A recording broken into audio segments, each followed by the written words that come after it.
Hello students, welcome again. Today in this class, we will discuss about the practical part of the change in PSR, that is change in profit sharing ratio, जिसके अंदर हम numerical part करने जा रहे हैं treatment of goodwill का और treatment of reserves and profits इस change in profit share ratio topic के अंदर. ओके, लेट्स गो.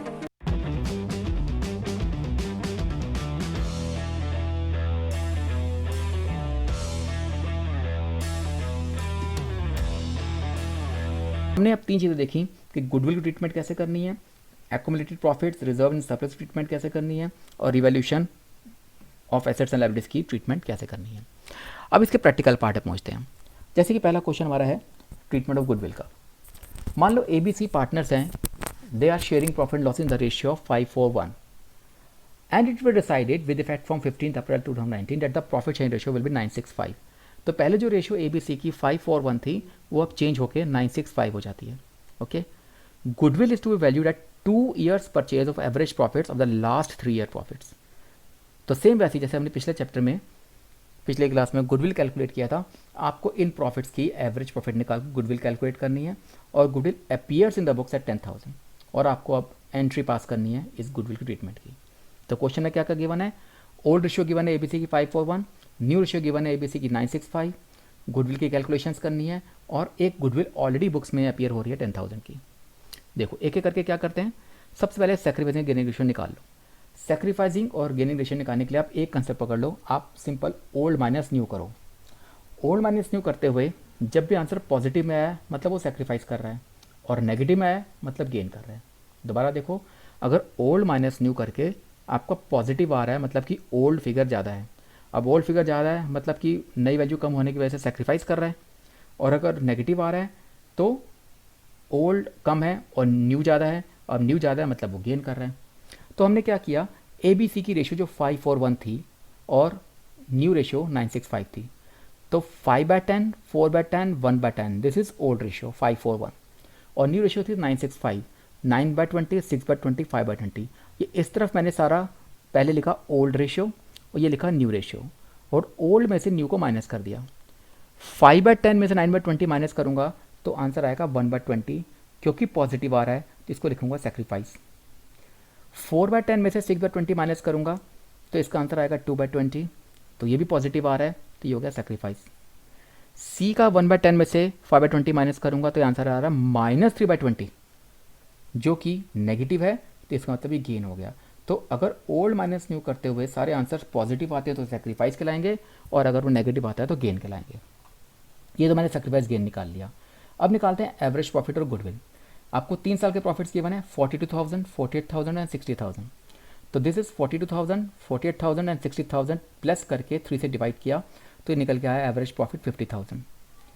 अब इसको क्वेश्चन में गिवन था 2 years परचेज, तो यहाँ पर इस एवरेज प्रॉफिट को 2 से मल्टीप्लाई करके हम गुडविल कैलकुलेट कर देंगे 1 लाख रुपीज़.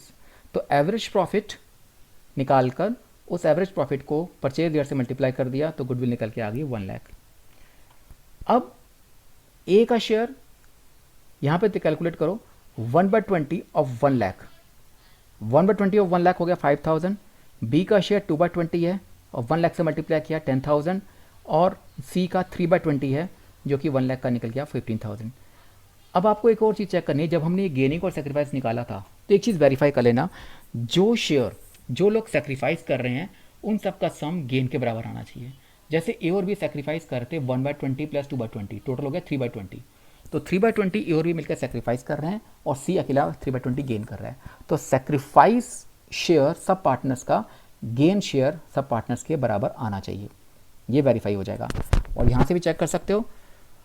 अब हुआ ये है, आपको एंट्री क्या करनी थी, आपको एंट्री करनी थी gaining partners account debit to sacrificing partners. तो गेनिंग को डेबिट करना है, सैक्रिफाइसिंग को क्रेडिट करना है. गेनिंग पार्टनर यहाँ पर है सी, तो हम सी को डेबिट करेंगे और ए और बी को क्रेडिट कर देंगे. तो इसका आंसर हो जाएगा C's capital account debit to A's capital to B's capital. ये आपकी एडजस्टमेंट एंट्री है गुडविल की. तो हमने जो सी गेन कर रहा था उस सी को हमने डेबिट किया, गेन पार्टनर्स को, अमाउंट 15,000 निकाला था हमने, और ए और बी का शेयर 5 और 10,000 था तो हमने 5 और 10,000, ए का शेयर 5,000, बी का शेयर 10,000 लिख दिया. तो C is capital account debit 15,000 to S capital 5000 and to B's capital 10,000। ये हमारी एडजस्टमेंट एंट्री है गुडविल की जो हमने कैलकुलेशंस की। साथ साथ क्वेश्चन में एक और चीज़ गिवन थी, goodwill appears in the books. Already 10,000 goodwill appear हो रहा था, तो जो पुरानी गुडविल दे रखी होगी, एग्जिस्टिंग गुडविल दे रखी होगी, उसको अपने ओल्ड पार्टनर्स यानी ओल्ड रेशियो में डिवाइड करना है। तो हम क्या करेंगे, ये जितने भी पार्टनर्स हैं, एस कैपिटल अकाउंट डेबिट, बीस कैपिटल अकाउंट डेबिट और सीस कैपिटल अकाउंट डेबिट, तीनों पार्टनर्स को डेबिट करके गुडविल को क्रेडिट कर देंगे। मतलब एग्जिस्टिंग गुडविल राइट ऑफ हो गई ओल्ड रेशियो में।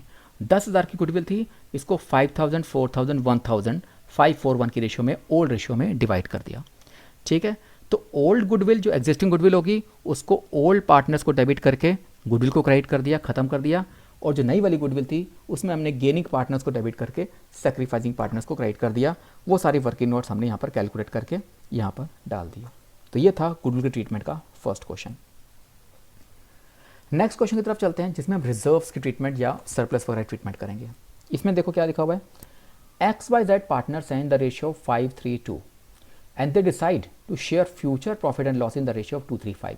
मतलब पहले इनकी एग्जिस्टिंग रेशियो थी, ओल्ड रेशियो थी 5/10, 3/10 एंड 2/10, और बाद में इनकी रेशियो हो जाती है 2/10, 3/10 और 5/10, 2:3:5। फॉलोइंग आइटम, इसके अलावा कुछ आइटम्स गिवन है जो इनकी बैलेंस शीट में गिवन है।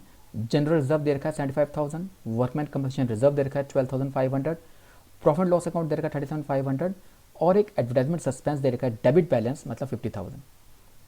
आपको एंट्रीज पास करनी है। दो केसेस हैं।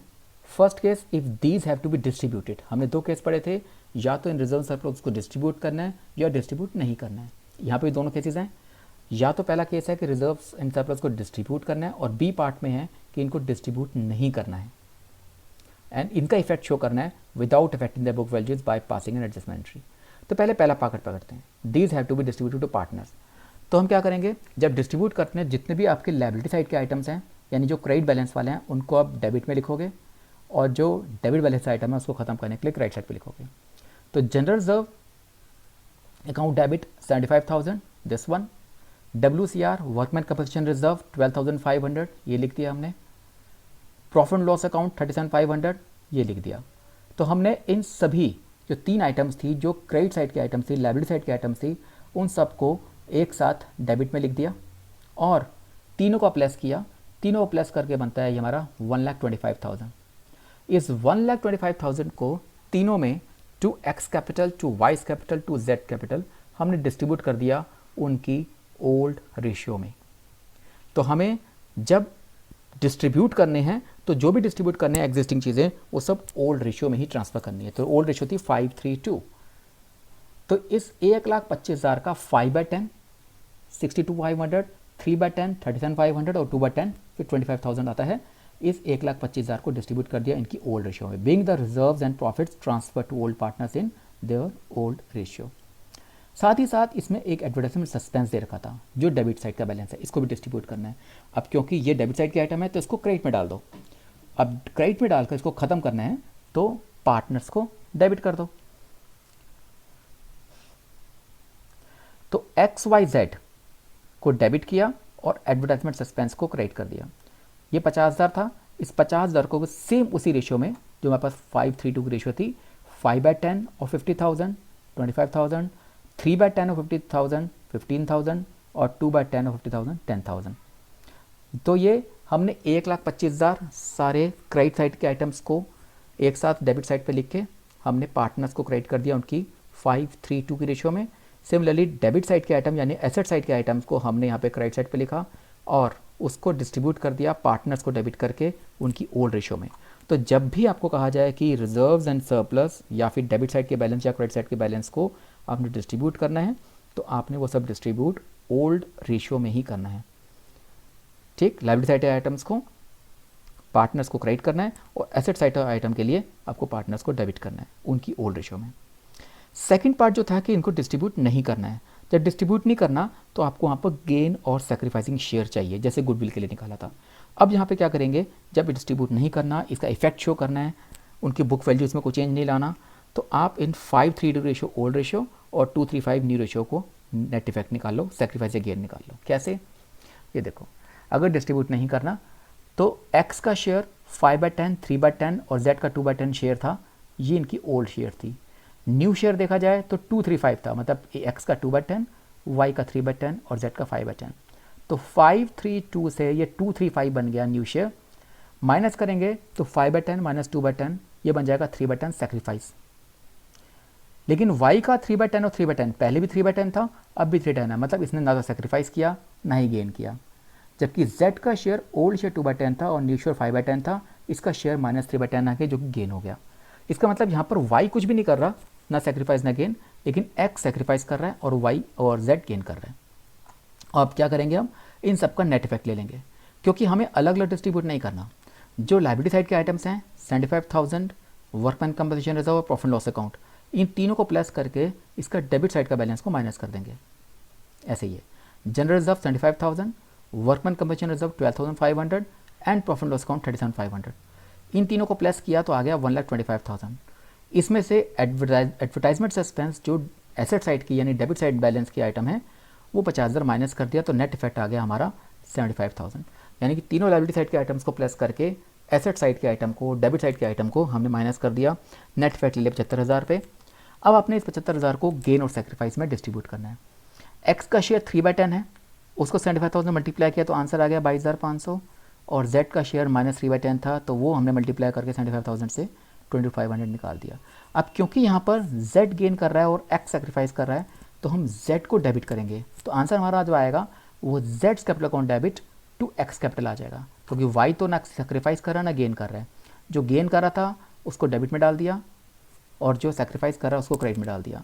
तो being adjustment made for the net reserve, सारा जो रिजर्व्स एंड लॉसेस का नेट इफेक्ट आया उसको हमने gaining partners capital account debit to sacrificing partners capital account की एंट्री करके ये जो हमने 22,500 निकाला था ये यहाँ पर ट्रांसफर कर दिया। Okay, this was all about the treatment of reserves, surplus, advertisement suspense वगैरह के आइटम्स को हमने कैसे ट्रीट किया दोनों केसेस में, जब डिस्ट्रीब्यूट करना है तब भी और जब डिस्ट्रीब्यूट नहीं करना तब भी। और ऐसे ही नेक्स्ट क्लास में हम revolution of assets and liabilities के कुछ न्यूमेरिकल्स पार्ट करेंगे। तब तक stay connected with learning commerce. Thank you.